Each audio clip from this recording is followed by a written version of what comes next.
I think you have something against Huntelaar, which is not okay, very objective in my opinion. I think he's just a mediocre player, and he's a great striker, but the rest he sucks at.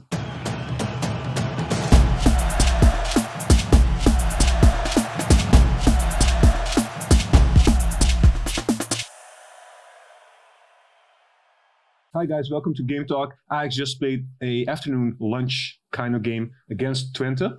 We won. It wasn't an easy game. Today to discuss this with me is Papimento. Papimento, welcome. Thanks, man. Before I start talking about the game, guys, I want to thank you for last week. We got a lot of views on the Champions League game against Lille. Thank you also for the people that subscribed. And also, we very much appreciate your comments in the box. Please keep them coming. We like your views. We like your comments. And let us know what you think of today's talk with Papimento. So, Papimento, today, Twente, it's not always a favorable time for players to play at 12:15 in the afternoon. No. And it looked also like Ajax was not ready because they were still sleeping, and then before they knew it, it was 2-0. Or do you see it differently? Well, look, Ajax has been playing weekly twice from the start of the season. So, yeah, of course, they're not going to start every match with the high intensity we're used to it of them. But also Twente, you have to give them props because they started with high intensity, playing the game that Ajax doesn't like. A lot of long balls, a lot of fight. I don't think Ajax was anticipating a Twente that was like this motivated to go for it. But you also notice like during the game, this is something in the Eredvisie, the teams cannot continue the whole game. With the pressing. With the pressing and constantly fighting for every inch on the pitch. And then you see the football coming. You know, the Ajax football, the short passing, and football always wins after. So what you're saying is it's not because of Ajax playing better in the second half, because in the second half we actually changed the score and we went for the win. It's more that Twente capitulated in the second half. Yeah, I think the energy they brought in the first half wasn't the energy you saw in the second half.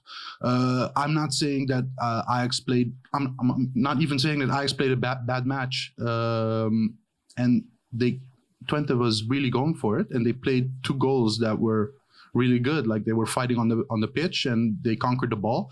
And from there, 2 counterattacks that were finished perfectly. So it can happen, right? It's not because Ajax was playing so bad. Okay, the second goal, Mazraoui was really bad with how he handled things with the ball. But if you look at the first goal, that guy, how he made that shot, the Japanese guy, Nakamura, was a really good goal. I do think Veltman could have defended a little bit better. He gave him a lot of room. If we go a little bit earlier than that, when the ball is lost, do you blame Ziyech for that ball that he lost on the midfield? Because I looked at it closely up in the replay, and it looks like he saw somebody on the other side of the pitch. He wanted to give the ball, but the referee was in front of his view. And behind the referee, there was a Twente player. And I don't think he saw that player. He only saw the ref and the Ajax player. And that's why the ball was lost. I think it was a free kick moment, right? And no. It was not a free kick moment. The first goal was a free kick in which the counterattack started. No, it was not a free kick moment. I know which one you're talking about, but that was another one, which is very similar to the Lille game. Exactly, with Promes, right? With Promes, yeah. Exactly. Yeah. And also another one where he wanted to give a pass short and they intercepted the ball. And I do think Ajax has to be a little bit more safe on their free kicks. Because these are passing. Because these are things that basically, if you go back to the Spurs game, they made the same mistakes. That's the same mistakes we're making. Yeah, look, I cannot stress enough how annoying it is for a free kick to be taken, and then you see like the ball not even being lifted up, and you have like all the defenders are up. Veltman goes, Blind goes, like they always Martinez go for the free goes, kick. Exactly. goes. So when a counterattack happens, our whole back line is open, and our whole midfield is open. If you know you're going to do something different, okay, but anticipate that you need a little bit more security in the back. But this is also the style of play Ajax doesn't like, right? The counter-attack, fast pace, fighting for every inch. If Twente had the capacity to do this 90 minutes, it would have been a different score. I'm 100% sure. Okay, so your overall view of the game, you just mentioned that it's not always easy, to start fresh, in the game. They're playing a lot of games, Ajax. We're actually now just going for the stretch until the winter break. But still, there are a couple of mistakes that we have to learn from. Exactly.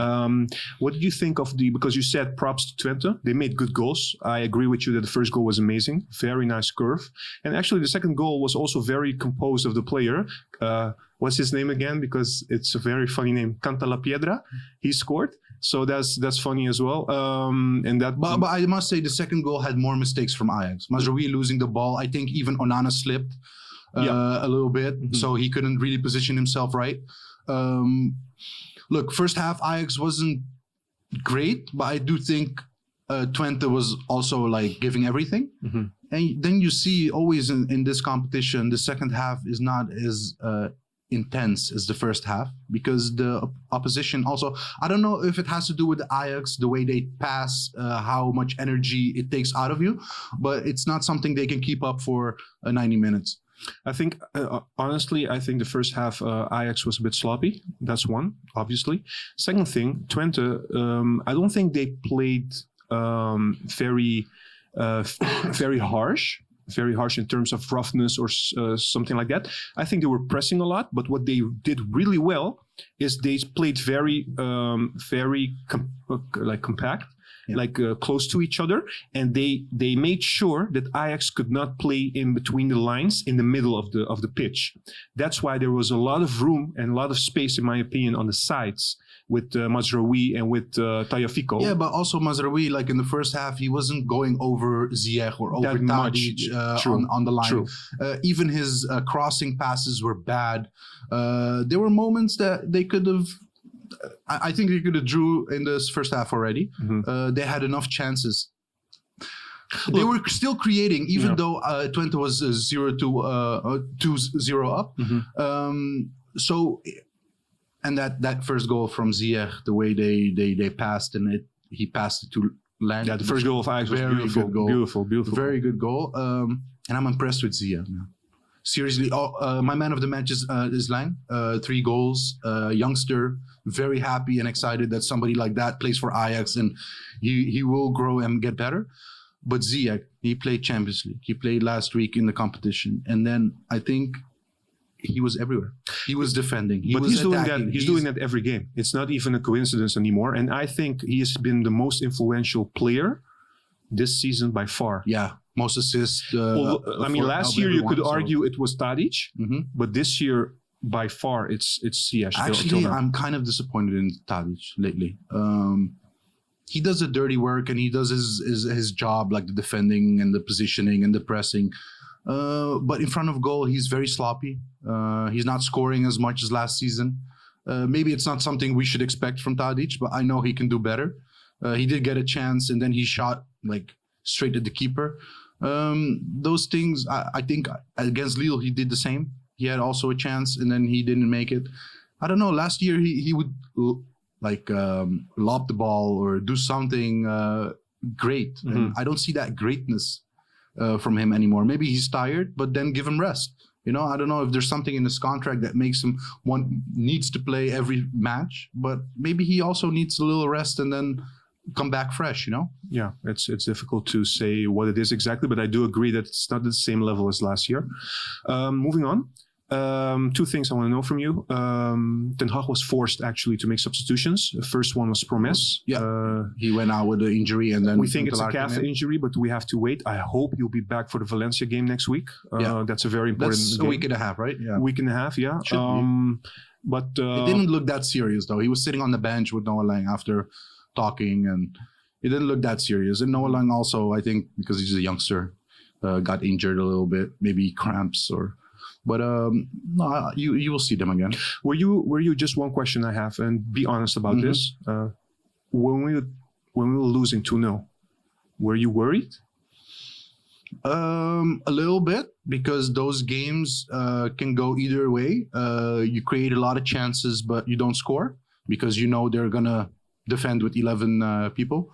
But I also knew that the intensity they were playing with is in this league is not something that they can keep up for 90 minutes. And look, if this was a different league, I don't think Ajax could get back so easily or win the game with that ease in the second half. True. But you do notice with Ajax, first half is usually sloppy, and I don't know what happens in the break. Maybe some tactical differences from Ten Hag that makes them play much better in the second half. Even Mazraoui was playing better in the second half. So yeah. But overall, I thought Mazraoui was very sloppy throughout the game. Look, his attacking prowess, his crossings and stuff, it's poor. But also defensively. It's a midfielder. You should be able to cross the ball. Defensively, he made crucial mistakes in the first half. He had a great tackle in the second half. And he had one moment that he went past two guys and then he got tackled. He held the ball great.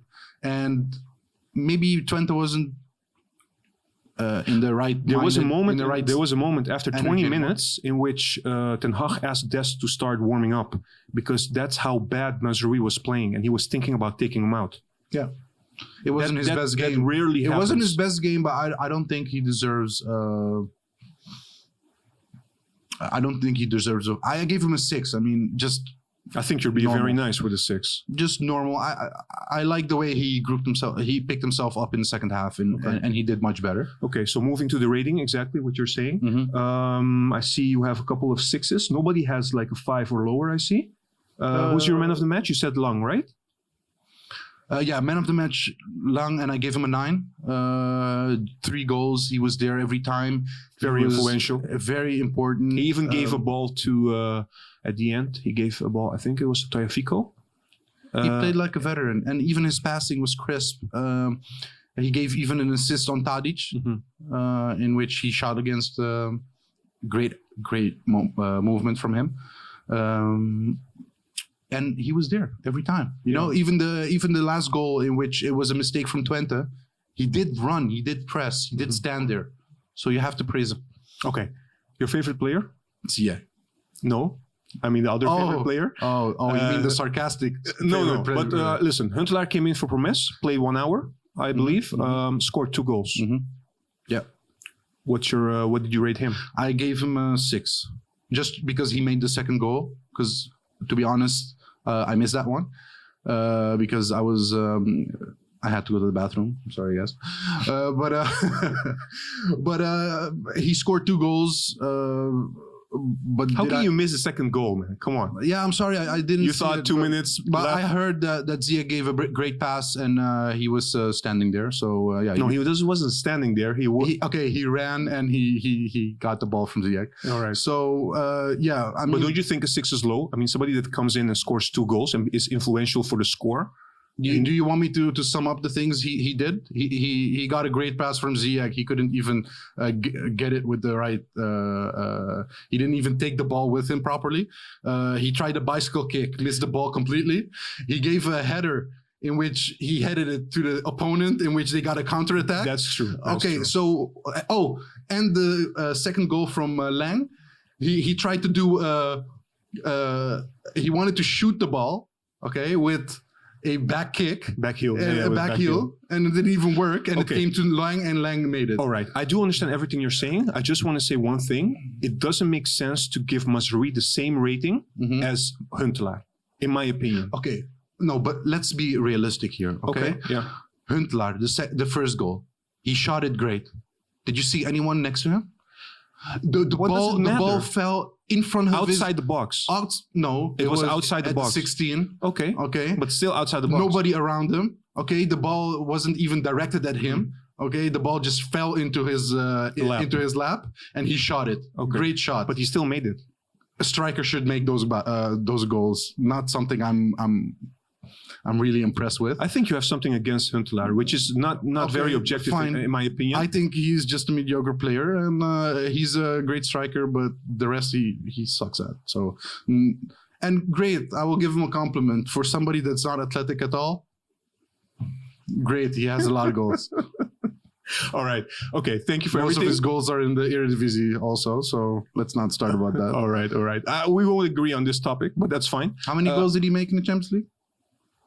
he didn't play the Champions League this year. Exactly. He doesn't even. He barely played any minutes. He barely gets put in the Champions League because we know he doesn't. But he's also not the player to play in the starting 11 in the Champions League. Exactly. We play with Tadic up He's front. not a player to play against good opposition. All right. Okay. Let's just stop now. It's enough. Exactly. Guys, so 6. As you can see, Papimento is not very fond of Huntelaar. Never been.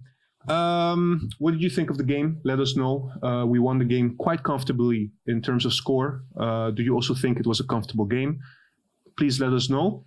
We will be back, by the way, during the week with a challenge for the one and only Papimento. We did a quiz panel a couple of weeks ago, and Papimento... I still don't know what the challenge will be, so... The challenge is still a surprise, but stay tuned, and we will be back on Wednesday. Thank you so much. Till next time.